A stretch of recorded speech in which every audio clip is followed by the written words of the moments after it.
গোপালবাবু, বরানগরকে vision করা হচ্ছে, vision Baranagar, এবং এই পুরো বিষয়টা আপনার মস্তিষ্ক প্রসূত। আপনি এইটা নিয়ে একটা বড় কাজ করছেন, অনেক দিন ধরেই একটা পরিকল্পনা করছেন। এখন সামনে নির্বাচন, আপনার এই ভিশন বরানগর নিয়ে অনেক স্বপ্ন আছে, অনেক কিছু ভাবনা চিন্তা আছে কি করে বরানগরকে আগের পুরনোর মতন শিল্প থেকে শুরু করে সমস্ত বিষয়ে এগিয়ে নিয়ে যাওয়া যায়। এবং তার জন্যই আপনি এই এত বড় একটা কর্মকাণ্ডকে একটা সুন্দর নামও দিয়েছেন ভীষণ বড়নগর বলে। এই বিষয়টা নিয়ে কি বলবেন? দেখুন, আজ থেকে প্রায় 15 বছর আগে এই সময়ের একজন সাংবাদিকের সঙ্গে আমার পরিচয় হয়েছিল। শঙ্কর মজুমদার আমাদের স্মৃতিরমোড়ে থাকে। তো ওনার সঙ্গে ভালোই আলাপ হয় এবং প্রায় বন্ধুত্ব হয়। তো উনি এক ভদ্রলোকের সঙ্গে আমার পরিচয় করেছিলেন, যার নাম অজিত সেন। উনি বরানগরের ইতিহাস সম্পর্কে অনেকগুলো বই, অনেক অধ্যায় লিখেছেন। তা আমিও ওনার সঙ্গে আলাপ আলোচনার পরে আমি ওনার অনেক বই সংগ্রহ করেছি, পড়েছি এবং বরানগরটাকে নিজের যতটা জ্ঞান ছিল সেই জ্ঞান থেকে আমার জ্ঞানটাকে অনেকটা বাড়িয়েছি। ঘটনাচক্রে দেখুন, এখানে জ্যোতিবাবু 6বার এখানে দাঁড়িয়ে নির্বাচনে জয়লাভ করেছিলেন। 7ম বার তিনি পরাজিত হয়েছিলেন। এই যে জায়গাটা, বরানগরটা সম্পূর্ণ একটা রাজনৈতিক চিত্র ছিল, একটা রাজনৈতিক পীঠস্থান। একসময় নকশালবাড়ি এবং বরানগর এই দুটোকে সারা পশ্চিমবঙ্গে বামপন্থীদের আদি গড় হিসাবে ধরা হতো।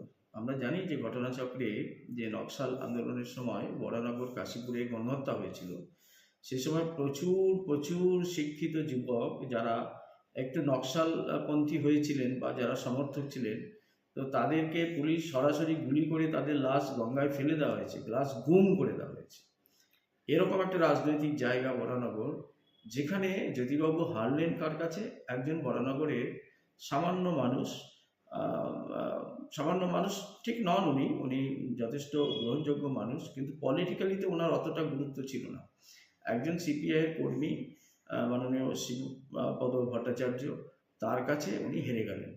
এবং এই হেরে যাওয়াটা জ্যোতিবাবু আর কোনোদিন বরানগরের দিকে তাকালেন না। তো পরবর্তী সময় এখানে বামপন্থীরাই ছিলেন, মতীশ রায়ের মতো মানুষ, এবং পরে এখানে আরও একজন পূর্তমন্ত্রী হয়েছিলেন। তো তারা কিন্তু বরানগরকে সেভাবে উন্নতি করেনি। ধরুন, বরানগরের উন্নতির জন্য, রাস্তাঘাট উন্নতির জন্য পিডব্লিউডি থেকে কিছু স্যাংশন হতো বা হয়তো অন্য কিছু পরিকল্পনা থাকতো সেই অনুযায়ী, কিন্তু যেভাবে হয় আধুনিকভাবে, যে 20 বছর অন্তর অন্তরের প্ল্যানিংটা বদলায়, যে 20 বছর পরে এখানে কত জনসংখ্যা বাড়বে। সবচেয়ে বড় জিনিস হচ্ছে পানীয় জল। পানীয় জলের একটা বিরাট যে সমস্যা আগে ছিল, সেই পানীয় জলের সমস্যাটা এখনও রয়েছে। অথচ বরানগরের পশ্চিম পাড়েই কিন্তু গঙ্গা, আর বরানগরের জমিটার ঢালটা হচ্ছে পূর্ব দিকে। এখানে সামান্য বৃষ্টি হলে সেটা কিন্তু গঙ্গায় যায় না, সেটা কিন্তু আস্তে আস্তে পূর্ব দিক চলে যায়। ইংরেজরা এটা বুঝেছিলেন এবং বাগজোলা খাল করেছিলেন সেই সময়। মাপকাঠি, সেই সময় তো অনেক বড় বড় ইঞ্জিনিয়াররা ছিলেন বিশ্ববিখ্যাত, তারা এসে এই গঙ্গার একটা, যাতে জলটা না যায়, 32 কিলোমিটার একটা খাল কেটে এই বাগজোলা খাল তৈরি করলেন। এবং বলা হলো যে গঙ্গা থেকে জল তুলে এটা পানীয় জল হিসাবে ব্যবহার করা হবে, আর বাগজোলা খাল বা অন্যান্য খালগুলোকে একত্রিত করে এটা বিদ্যেধরী নদী থেকে এটাকে সাগরে ফেলে দেওয়া হবে। তো বাগজোলা খাল করা হলো। আজকে সেই বাগজোলা খালে কোনো সংস্কার নেই। অথচ গঙ্গার দিকে দেখুন, যেটা ব্রিটিশের সময়, পরবর্তী সময় হয়েছিল, বাংলাদেশের সঙ্গে যখন চুক্তি হলো যে 45,000 কিউসেক জল প্রতিদিন গঙ্গা থেকে ভাগীরথীতে আসবে, সে সময় কেবলমাত্র পলতা থেকে কলকাতার মানুষের পানীয় জল তোলার জন্য পলতায় ডিগ করা হলো।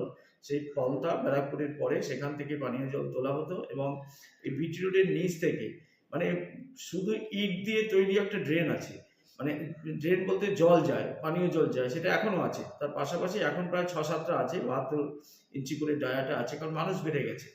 আর যে 45 কিউসেক যে জল ছাড়ছে, এখন দেখা যাচ্ছে পানীয় জল সবাই তুলছে। কলকাতায় আমরা জল দেখছি কেন গঙ্গাতে? এর একটা মাত্র কারণ হচ্ছে জোয়ার ভাটার কারণে। যদি জোয়ার ভাটা না থাকতো, তাহলে কলকাতায় গঙ্গা থাকতো না, শুকিয়ে যেত। যে জলটা ওখান থেকে আসছে, সমস্ত জলটাই কিন্তু সেকশন হয়ে যাচ্ছে। তো এর যে ফলটা, সেটা কিন্তু বরানগরের প্রভাবটা বেশি হচ্ছে। আমি যেহেতু বরানগর বিশাল ধরেছি, বরানগরটা একটা আদি জায়গা। এখানে ওলন্দাজরা এসেছিলেন ব্যবসা করার জন্য, এখানে নদী বন্দর স্থাপন হয়েছিল, এখানে হক কারখানা হয়েছিল। সেই সময় এখানে শুয়োরকে এখানে হত্যা করা হতো, শুয়োরের মাংস সারা পৃথিবীতে বিক্রি করা হতো। তখনও কলকাতা হয়নি। আজকে শ্রী চৈতন্যদেব এখানে 530 বছর আগে এসেছিলেন, কিন্তু কলকাতার জন্ম মাত্র 340 বছর। অর্থাৎ বরানগরটাকে একটা বিরাটভাবে করা যেত, এটা ইংরেজরা চেষ্টা করেছিলেন। আজকে ভারতবর্ষে যতগুলো মিউনিসিপ্যালিটি আছে, সেকেন্ড যে মিউনিসিপ্যালিটি সেটা বরানগরের মধ্যে, যদিও সে সময় এটা বরানগর নাম ছিল না, নাম ছিল নর্দার্ন মিউনিসিপ্যালিটি, ঠিক নর্দার্ন সুবারবন মিউনিসিপ্যালিটি। এর মধ্যে বরানগর, কামারহাটি, পানিহাটি, আগরপাড়া বেশ কিছু অঞ্চল এখানে জড়িয়ে ছিল। এবং হাওড়ার যে শিল্প ছিল তার অনুসারী শিল্পের পীঠস্থান ছিল এই বরানগরে। বরানগরে মানুষ যদি কোনো রকমভাবে একবার পৌঁছে যেত, তাহলে তার অন্ন বস্ত্রের কোনো অভাব হতো না, সে কাজ পেয়ে যাবে এবং সেখানেই সে খেতে পাবে, সেখানেই সে থাকার ব্যবস্থা পাবে, এরকম ছিল একটা বরানগর। কিন্তু আজকে বরানগর দেখুন, বরানগর যেন ক্ষীণ জীর্ণ হয়ে পড়ছে। আজকে বৃষ্টি হচ্ছে, বরানগর ভেসে যাচ্ছে, বরানগরে পানীয় জল নেই। প্রত্যেকটা মানুষের যে দৈনিক 60 থেকে 90 লিটার জলের প্রয়োজন, এই জল কোথা থেকে আসবে কেউ জানে না, কোনো পরিকল্পনা নেই।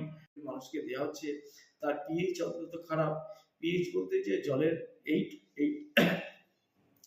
8 থাকবে হচ্ছে মাত্রা, কিন্তু দেখা যায় 7 থাকবে মাত্রা, কিন্তু দেখা যাচ্ছে 7-এর ওপরে অ্যাসিডের মাত্রা থাকার ফলে এখানে চর্মরোগ হচ্ছে, নানান ধরনের রোগ হচ্ছে, মানুষ শ্বাস প্রশ্বাস নিতে পারছে না, পেটে বাচ্চা অবস্থাতেই তার রোগ হয়ে যাচ্ছে জলের কারণে। নিকাশি ব্যবস্থা সেটা মোটেও নেই। এখানে বহু মানুষ আছেন যারা ওপার বাংলা থেকে এসেছিলেন। এই গতবার যখন বাই ইলেকশন হয় তখন আমাদের বিধায়িকা সায়ন্তিকা দি, যদিও তখন বিধায়িকা হননি, তিনি বলেছিলেন সবাইকে, আমাকে ভোট দিন, আমি আপনাদের পানীয় জল দেবো এবং আপনাদের পাট্টা দিয়ে দেবো। হয়নি, সেখানে পাট্টা তারা দিতে পারেনি, দুর্নীতি ভরে গেছে এখানে। পানীয় জলও নেই, পাট্টাও পেল না, দুর্নীতি ভরে গেল, নিকাশি ব্যবস্থাও কিছু নেই। সমস্ত বরানগরে ডেঙ্গু ছড়িয়ে আছে, একটা মারাত্মক রোগগ্রস্ত পরিস্থিতিতে আছে। বরানগরে কোনো উন্নতি নেই, কারণ এখানে প্রপার্টি যে ট্যাক্স আসে সেই ট্যাক্স দিয়ে বরানগরের মিউনিসিপ্যালিটির মাইনাই দিতে পারছে না। এখানে অনেক কর্মী, সেদিন তো 700 কর্মীর ওপরে তারা ঘেরাও করলো চেয়ারম্যানকে, যে তারা পেনশন পাচ্ছে না। ব্যাপারটা বুঝতে পারছেন? অনেকে তার ডিএ গ্র্যাচুইটির টাকা পায়নি, এরকম একটা অবস্থা। রাজ্য সরকার যে টাকা পাঠাবে সে টাকাও পাঠাতে পারছে না, কারণ রাজ্য সরকার দেউলিয়া। এ রাজ্যের কোনো উন্নয়ন নেই, এখানে কলকারখানা নেই, যেখান থেকে ম্যাক্সিমাম যে রেভিনিউটা যেটা আসে, কলকারখানা নেই। 38-40% রেভিনিউ আসে, সেখানে নেই। তো না থাকার ফলে ধীরে ধীরে এটা মানে ঋণগ্রস্ত হয়ে পড়ছে। যখন এই সরকারটা এসছিল, যখন সিপিএম চলে যায়, তখন মাত্র 2 লক্ষ কোটি টাকা। আমি এখন মাত্র এই কারণে বলছি যে 2 লক্ষ কোটি টাকা কিন্তু আমাদের কাছে বিরাট বোঝা ছিল। আমরা ভেবেছিলাম টিএমসি এটাকে জিরো করে দেবে, কিন্তু টিএমসি যখন ছাড়বে, এই নির্বাচনে যখন টিএমসি চলে যাবে, তখন প্রায় 9 লক্ষ কোটি টাকা ঋণের বোঝা রেখে যাচ্ছে।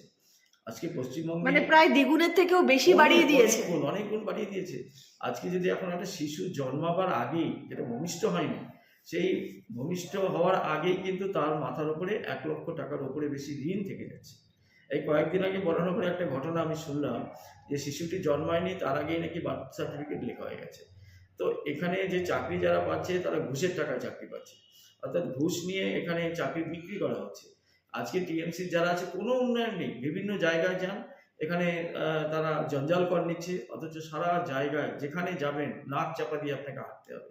আজকে আমি কয়েকদিন আগে ওই হাইড্রেনটা লক্ষ্য করছিলাম, যেটা 22 নম্বর ওয়ার্ড থেকে বেরিয়ে গিয়ে 19 নম্বর ওয়ার্ডের ভেতর দিয়ে যাচ্ছে, হঠাৎ হাইড্রেনটাকে কে বা কারা বন্ধ করে রেখেছে, যার ফলে এপারের জল ওপারে যাচ্ছে না। ওই হাইড্রেন বন্ধ রাখার ফলে জলগুলো বাগজোলা খালে আসছে না। 1 নম্বর ওয়ার্ড 17 নম্বর ওয়ার্ডের কাছে গিয়ে দেখবেন সেখানে বাগজোলা খালটা হঠাৎ সরু হয়ে গেল। রেলের তলা দিয়ে যখন বাগজোলা খালটা দুভাবে পাস করছে, পুরো সেখানে জঞ্জাল ভর্তি আছে, জল যেতেই পারছে না। সুতরাং এখানকার জল এখানেই থেকে যাচ্ছে, তার ফলে মশা বইছে। হালকা বৃষ্টি জলে মশাটা হয়। ডেঙ্গু এখানে বরানগরে শুরু থেকেই ছিল, আজও ডেঙ্গি রয়ে গেছে। এই অবস্থার একটা পরিবর্তন দরকার। এখানে একটা ডেভেলপমেন্ট ভিশন আনতে হবে, যেটা মানুষকে সঙ্গে নিয়ে, কারণ যে পরিমাণে মানুষ এখানে আসেন, যারা বাস করেন এবং প্রতিদিন বিভিন্ন কাজের জন্য আসেন, এখানে যে আমাদের সোনার হাব তৈরি হয়েছে, গোল্ড হাব, সেখানে প্রায় 35,000 শ্রমিকরা যারা বাইরে থেকে আসেন। তাহলে এই শ্রমিকগুলোর প্রতিদিনের তাদের ব্যবহারের জল দরকার, নিকাশির যে জল যেটা তা সেগুলো দেখতে হবে, রাস্তাঘাট উন্নতি করতে হবে, প্রশাসনিকভাবে তাদেরকে রক্ষা করতে হবে। আজকে সেখানে খুন হচ্ছে, ডাকাতি হচ্ছে, সোনা লুট হয়ে যাচ্ছে, পরপর বরানগরে এই ঘটনাগুলো ঘটেই যাচ্ছে। এখানে যে প্রশাসন ঠিকমতো কাজ করছে না, প্রশাসনকে কাজ করতে দেওয়া হচ্ছে না, এটা নিয়ে বড় একটা প্রশ্ন দাঁড়িয়ে যাবে। কেননা আমরা যখন প্রশাসনের সঙ্গে কথা বলি, ওনাদের দৃষ্টিভঙ্গিতে এটা থাকে যে ওনারা কিছু করতে চান, কিন্তু বস্তুতপক্ষে ওরা কিছু করতে এখানেই পারছে না। প্রশ্ন গোপাল বাবু, যে প্রশাসন করতে চাইছে কিন্তু করতে পারছে না, এই পাচ্ছে নাটা কেন? বাধার জায়গাটা কি তাহলে রাজনৈতিক দল? না, রিসেন্টলি যে ঘটনাটা ঘটলো, এখানে ওই 13 নম্বর 9 নম্বর ওয়ার্ডে একটি ছেলেকে, একটি ব্যবসায়ীকে কেন্দ্র করে, যেখানে কে কাকে ডেকে নিয়ে গেল এবং তার বাড়ি থেকে তুলে নিয়ে এলো, এবং তিনি যে এফআইআরটা করলেন সেই এফআইআরে যাদের নাম আছে তাদেরকে তোলা হলো না, তাদেরকে সুযোগ করা হলো, তারা গিয়ে বাইরে থেকে বেলটা নিয়ে নিল। এই বেল নিয়ে নেওয়ার পর এই কেস কবে গিয়ে শেষ হবে তার কিছু নেই। মানে এই যে তাহলে কি তারা প্রভাবশালী বলেই তাদেরকে ধরা হলো না বা নাম রাখা হলো না, কি মনে হয় আপনার? সাধারণ মানুষ তো এটাকে বিশ্বাস করবে অবভিয়াসলি। আমি একজন সাধারণ মানুষ হিসাবে এটাই ভাববো যে আমাকে যদি কেউ কোনো বড় প্রভাবশালী ব্যক্তি এসে আক্রমণ করে, আমি যদি থানাতে যাই, যেটা হয়েছিল 21-এর নির্বাচনে পরে আমার বাড়ি 3বার ভাঙচুর হয়েছিল, সেখানে পুলিশ এসেছিল। আমি রাত্রিবেলা যখন আসলাম পুলিশকে বললাম, পুলিশ বলছে তাহলে আপনি নাম দিন, এফআইআর করুন। আমি বললাম আপনি সকাল থেকে ঘটনাটা ঘটছে, থানার পাশে বাড়ি, 1 মিনিটের রাস্তা, ওরা বললো এই নাম আছে, আপনি বলুন। আপনারা নিজেরা করুন, সুমোটো করুন। তারপরের দিন দেখা গেল যে আমার কর্মীরা বিভিন্ন জায়গায় আক্রান্ত হলো, আমি যেতে চাইলাম, অথচ আমার বাড়ির সামনে পুলিশ দিয়ে দিল, আমাকে বেরোতেই দিচ্ছে না, বলছে না না কি করতে হবে, বাজারে যাও, বলে আমরা বাজার করে দিচ্ছি। আমি বললাম কর্মীর বাড়িতে মানে রীতিমতো অসুবিধা হোম হচ্ছে। অ্যারেস্ট। হ্যাঁ, কর্মীর বাড়িতে অসুবিধা হচ্ছে, তা বলছে ঠিক আছে পুলিশ পাঠিয়ে দিচ্ছে। কোথায়? তারা পুলিশ পাঠিয়েছে, কিন্তু সচক্ষে তাদের সঙ্গে গিয়ে দাঁড়াতে পারলাম না। এতে কর্মীরা আমাদের প্রতি প্রাথমিক অবস্থাতে তো একটু বিদ্বেষ ছিল, কিন্তু পরবর্তী সময় যখন জেনেছে, অনেকে আমাকে ক্ষমার চোখে দেখেছে যে না বিষয়টাতে এটা আছে। যখন আমার বাড়ির একজন ভাড়াটের কোভিড হয়ে গেল দ্বিতীয় ইস্যুতে, তো সেই সময় আমার বাড়িটাকে পুরো ঘেরাও হয়ে গেল। আমি যে ত্রাণের যে দানগুলো দিচ্ছিলাম সেগুলো বন্ধ হয়ে গেল, সেগুলোকে আমি অন্য জায়গা দিয়ে দেওয়ার চেষ্টা করেছি, কিছুদিন হয়েছে। তো এখানে বাঁশের প্যাকেট লাগিয়ে দিল, একদম পুরো বাঁশের কেল্লা হয়ে গেল। আমি 28 দিন বেরোতেই পারলাম না, ঘরে থেকে থেকে থেকে থেকে ফোনে ফোনে ফোনে ফোনে মানুষের সাথে কথা বলেছি। এটার কোনো মানে হয় না। ঠিক আছে, যাতে কোভিডটা না ছড়ায় সেই চেষ্টাটা ওনারা করেছেন, কিন্তু এর কোনো বিষয় নেই। যখন আমি পিএইচের মাপার জন্য অনেকগুলো যন্ত্র কিনেছি, আমি বিভিন্ন জায়গায় এবার বরানগরে নামবো, নিজেও যাবো যে পানীয় জলটা যেটা আসছে কলের জলটা, তার পিএইচটা কত আছে। যদি অ্যাসিডের মাত্রায় বেশি থাকে, যদি সেখানে যদি ক্ষারের মাত্রা না থাকে, এই জল খেলে চর্মরোগ হবে, শুধু তাই না, ভেতরি হবে, ক্ষুদ্রান্তের ক্ষতি হবে, এবং কিডনি নষ্ট হয়ে যাবে, অকালে মানুষ বৃদ্ধ হয়ে যাবে, বৃদ্ধ মানুষেরা হাঁটতে চলতে পারবে না। গোপাল বাবু, এখানেই প্রশ্ন যে এত কিছু সমস্যা বরানগরে, মানে কোনোটাই ঠিক নেই। একদিকে যেমন বরানগরের এত সমস্যা, যিনি বরানগরকে ভালো করবেন বলে দায়িত্ব নিয়েছিলেন সেই বিধায়িকা, তাকে দেখা যাচ্ছে ফুটবল খেলতে। তিনি মাঠে সম্প্রতি একটি অনুষ্ঠান করেছেন যেখানে খেলা হচ্ছে, মৎসব হচ্ছে, একটা পিকনিকের মতন হচ্ছে, তিনি কর্মীদের সাথে বসে খাচ্ছেন, গান চলছে, আনন্দ হচ্ছে। মানে এত সমস্যা আছে, কিন্তু সেখানে খেলা মেলা, মৎসব, এই ফুটবল টুর্নামেন্ট, এই টুর্নামেন্ট, মানে কি বলবেন? না, এটা তো দেখুন, এক তো প্রাথমিকভাবে উনি ফিল্ম জগতের লোক, উনি ভালো নিশ্চয়ই নাচতে গাইতে পারেন, এবং অসম্ভব ভালো দেখতে। উনি যেখানে যান সেখানে লোকজনরা ভিড় করেন। বিষয়টা হচ্ছে রাজনীতি, উনি রাজনীতিটা কতটা বোঝেন। এখানে যে 34টা ওয়ার্ড এবং টোটাল বিধানসভার 38টা ওয়ার্ড আছে, এর ভৌগোলিক চিত্রটাই আলাদা। এর যে সার্বভৌমত্বটা কি, কোথায় কি অসুবিধা আছে বোঝা যাচ্ছে না। আজকে উনি তো বলেছিলেন উনি নিজের মতন করে বরানগর সাজাবেন। এখন এই নিজের মতন করে বরানগর সাজাবেন, এখানে তো প্রশ্নবোধক চিহ্ন দেখা গেল। উনি বরানগরেই থাকেন, উনি একটা বাড়িতে ভাড়া থাকেন, 9তলার ওপরে থাকেন। 9তলার ওপর থেকে উনি কিভাবে বরানগরকে দেখছেন। আজ বাগজোলা খালে ওনার চোখের সামনে থেকে বাগজোলা খাল দখল হয়ে গেল, উনি কিছু করলেন না, উনি গিয়েছিলেন। আজকে আমাদের বরানগর জুট মিল বন্ধ হয়ে গেল। জুট মিলে একসময় 16,000 কর্মচারী কাজ করতো, এখন 400 কর্মচারী কাজ করছে না। সারা জায়গাটাতে সেখানে গোডাউন তৈরি করা হলো, তার ভেতর দিয়ে যে রাস্তা যাতায়াত করবে সেই রাস্তাটা উপযুক্ত রাস্তা না, অত ভারী ভারী লরি চলবার জন্য এটা রাস্তা নয়। উনি গেছেন, প্রকাশ্যে ওনাকে বলে দেওয়া হয়েছে ম্যানেজমেন্ট যে না আমাদের 1 মাস বন্ধ থাকবে, উনি ফেরত চলে এসে কিছু করতে পারেননি।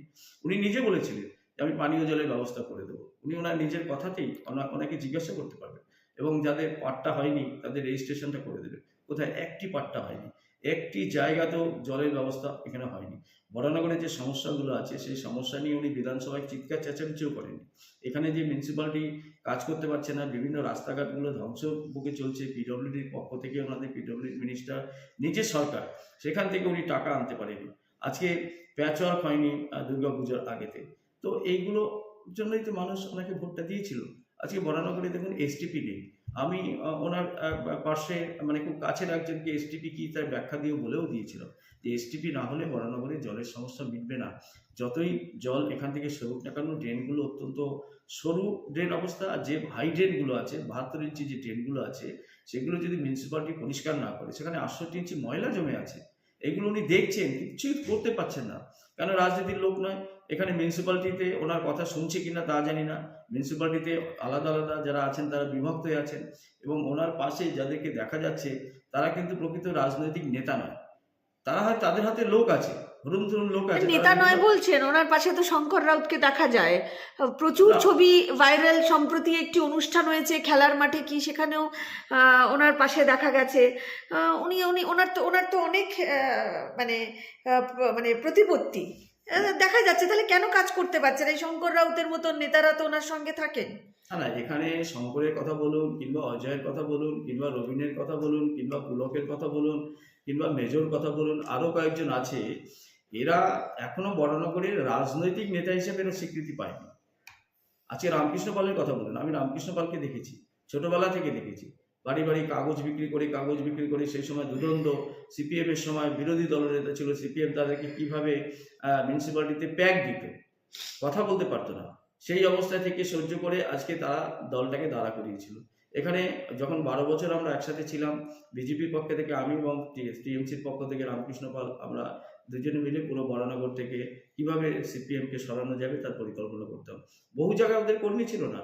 আমাদের যখন ভোট হয়, যখন মিউনিসিপ্যালিটিতে ক্যান্ডিডেট দিতে হবে, আমি নিজে আমাদের বিজেপির কর্মী দিয়েছিলাম। আমাদের 5-7 নম্বর ওয়ার্ডের যে গীতা দেবী গুপ্তা ছিলেন, গীতা দেবী গুপ্তার ফ্যামিলি ভারতীয় জনতা পার্টির সদস্য ছিলেন। গীতা দেবী গুপ্তা আমার নিজের মেম্বার ছিল, কিন্তু আমরা তাদেরকে দিয়েছিলাম। এরকম অনেকগুলো আরও 4-5 জন ক্যান্ডিডেট আমি নাম বলতে পারি, এখন ঠিক বলা উচিত হবে না, তারা অনেকে হয়তো দলে নেই, দল ছেড়ে দিয়েছেন। তো এরা বিজেপির ছিল। বিজেপি পয়সা দিয়ে আমরা ঝান্ডা কিনতাম, বিজেপির ঝান্ডার সঙ্গে তৃণমূলের ঝান্ডা বেঁধে আমরা রাস্তা অবরোধ করতাম। এখানে বহু রেকর্ড ঘুরলে দেখা যাবে যে বিটি রোড অবরোধ হচ্ছে, সেখানে ঝান্ডা আছে, কেবলমাত্র আমি এবং কয়েকজন বিজেপির কর্মীরা আমরা রাস্তা আটকিয়েছি টপিন রোডেতে, সেখানে কোনো টিএমসির কর্মীকে দেখা যায়নি। একসময় টিএমসির কর্মী থেকে বরানগরে বিজেপির কর্মীর সংখ্যা বেশি ছিল। প্রথম যখন আমরা বরানগরে দাঁড়িয়েছিলাম 91 সালে, তখন প্রতিটি বুথ থেকে আমরা 100-র উপর ভোট পেয়েছিলাম। প্রায় 19 হাজার কি 24 হাজার ভোট আমরা পেয়েছিলাম সেই প্রথম অবস্থাতে, অর্থাৎ মানুষ আমাদের গ্রহণ করেছিল। এখানে অনেকগুলো পরিবার আছে, সেই সব পরিবারের সঙ্গে আমাদের সম্পর্ক আছে, যে আমাদের ভারতীয় জনতা পার্টি বিজেপির আগে যে জনসংঘ ছিল, সেই জনসংঘের নেতা তারা ছিল, তাদেরকে আমরা শ্রদ্ধা করি। তাই বরানগরটাকে নতুন করে এটাকে সাজাতে হবে, তাই ভিশনের জন্য আমরা চেষ্টা করছি। মানুষ আমাদের সাথে থাকুক, মানুষ আমাদের ভোট দিয়ে আনুক। আমরা যেভাবে ভারতবর্ষের বিভিন্ন বড় বড় রাজধানীগুলোকে, বড় বড় শহরগুলোকে সাজিয়েছি, এই বরানগরের সাজাবার দায়িত্ব যদি ভারতীয় জনতা পার্টির ওপরে মানুষ ন্যস্ত করে, আমরা নিশ্চয়ই বরানগরের রূপ এবং রঙকে বদলে দিতে পারব।